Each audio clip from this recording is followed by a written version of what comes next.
PM प्रणाम योजना। इस योजना के अंतर्गत वैकल्पिक उर्वरकों को बढ़ावा देने के उद्देश्य से राज्यों को प्रोत्साहित किया जाएगा और साथ ही साथ वैकल्पिक पोषक तत्वों को बढ़ावा देने की कोशिश भी की जाएगी।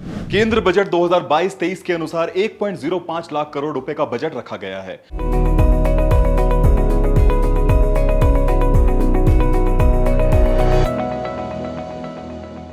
दोस्तों, जैसा कि आपको पता है कि वर्ष 2023 से 2024 सत्र का जो बजट है वो आ चुका है और हमारे किसान भाइयों को इसमें क्या क्या लाभ मिलेंगे, उन्हें क्या क्या बेनिफिट मिलेंगे, ये हम इस वीडियो में जानेंगे। आज हम सरकार द्वारा शुरू की गई पीएम प्रणाम योजना के बारे में जानेंगे, लेकिन उसको जानने से पहले जल्दी से हमारा यूट्यूब चैनल सब्सक्राइब कर दीजिए।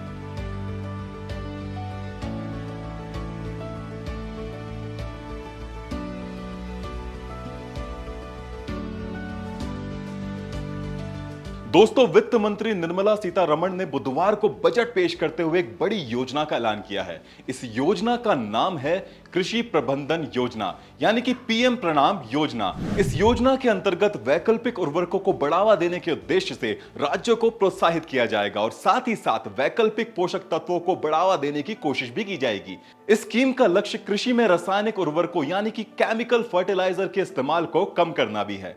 आपको हम ये बता देना चाहते हैं कि देश भर के किसानों को केंद्र सरकार द्वारा खेती में उपयोग होने वाले रासायनिक फर्टिलाइजर में सब्सिडी दी जाती है, जिस वजह से हर साल खेती में रासायनिक उर्वरकों का उपयोग बहुत ही तेजी से बढ़ रहा है। अभी केंद्र सरकार पर सब्सिडी का बोझ लगभग 2.25 लाख करोड़ है, जो पिछले साल के आंकड़े में 39% गुना ज्यादा अधिक है। इसलिए अब सरकार ने पिछले 5 सालों में रासायनिक उर्वरकों के उपयोग में अत्यधिक बढ़ोतरी को देखते हुए इस योजना को शुरू करने का दोस्तों फैसला लिया है। तो इस योजना को शुरू करने का फैसला शायद इसलिए भी लिया गया है ताकि प्रकृति के नियम को बैलेंस किया जा सके। जी हां, मैं बात कर रहा हूं प्राकृतिक खेती की, जिसके बढ़ने से भूमि और अधिक उपजाऊ बनेगी और साथ ही साथ अच्छी गुणवत्ता वाली फसलों में बढ़ोतरी भी होगी। किसान की आय दुगनी होगी, जिसका सीधा का सीधा फायदा हमारे किसान भाइयों को मिलेगा।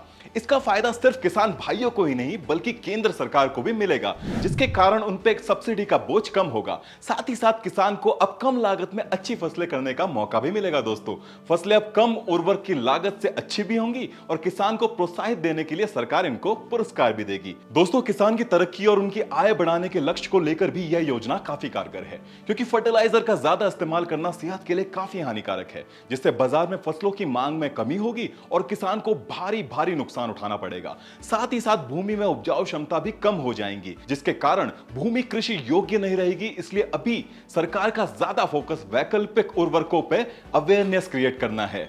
आपको मैं ये बता देना चाहता हूं कि पीएम प्रणाम योजना का अलग से कोई भी बजट नहीं है। इस योजना को लागू करने में जो सब्सिडी की बजट होगी उसी से यह योजना संचालित की जाएगी। केंद्र बजट 2022-23 के अनुसार 1.05 लाख करोड़ रुपए का बजट रखा गया है, जो इस वर्ष की अनुमानित लागत 2.25 लाख करोड़ है, जिसके कारण उर्वरक की खपत तथा मूल्य में बहुत तेजी से बढ़ोतरी हो रही है। इस योजना के तहत सब्सिडी बजट की 50% राशि पैसा बचाने वाले राज्यों को अनुदान के रूप में दी जाएगी। योजना के तहत दिए हुए अनुदान का 70% भाग राज्य सरकार को अपने जिला, ब्लॉक तथा ग्रामीण स्तर पर फर्टिलाइजर और फर्टिलाइजर प्रोडक्शन यूनिट्स टेक्नोलॉजी को अपनाने और बढ़ावा देने के लिए खर्च करना होगा। शेष बचा हुआ 30% राज्य सरकार को अपने राज्य के किसानों को कम उर्वरक प्रयोग करने के लिए दिया जाएगा और जो किसान पंचायत तथा स्वयं सहायता समूह कम उर्वरक प्रयोग करने में मदद करेंगे, इसमें बढ़ चढ़कर हिस्सा लेंगे, उन्हें सरकार की तरफ से पुरस्कार भी दिया जाएगा। तो दोस्तों, इस कदम से किसानों में जागरूकता बढ़ेगी और वो लोग पीएम प्रणाम योजना में भाग लेने के लिए आगे आएंगे। तो दोस्तों, पीएम प्रणाम योजना क्या है, इसके लाभ क्या क्या हैं, ये सब कुछ आपने इस वीडियो में देख लिया है। आपको इसकी और जानकारी चाहिए, आपको इसकी और भी बारीकी से जानकारी चाहिए, तो जल्दी से आप हमारे फ्रीडम ऐप को डाउनलोड कर दीजिए। इसमें आपको सब कुछ मिलेगा। तब तक के लिए मैं आपसे अलविदा लेता हूं, आपका दोस्त कबीर।